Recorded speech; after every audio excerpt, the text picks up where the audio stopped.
Општинските инспектори на терен. Утре детален пресек за извршените контроли и безбедноста на објектите во општините. Покрај градинките, училиштата, домовите за култура, спортските сали, општините ќе ги проверуваат и објектите за домување, дали исполнуваат услови за противпожарна заштита.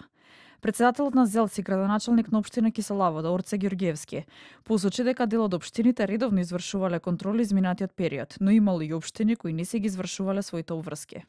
Јас жалам што не е секаде состојбата проверувана изминатите години и предпоставувам дека има општини кои што можеби и од објективни причини не го направиле тоа. Кои се објективните причини и зошто тоа го споменав и во мојата пресконференција е делот на недоволно инспекцијски служби. Замислете, во мојата општина јас првпат не го споменав делот дека во строга контрола влегуваме во стамбените згради.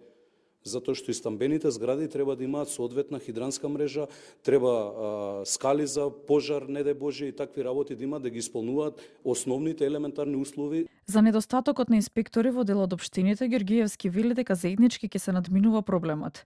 Инспекторите по големите општини ќе одат онаму каде што има потреба. Проблемот кој што го имаат најголем дел од општините, особено по малите општини од внатрешноста, е недоволниот број на инспекцијски служби.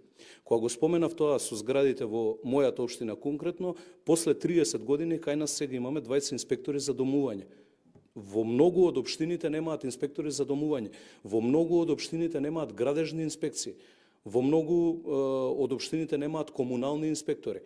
И ние ќе треба тоа заеднички да го решаваме во наредниот период. И додека се вршат контролите, од Државниот инспекторат за транспорт денеска е соопштен новиот пресек.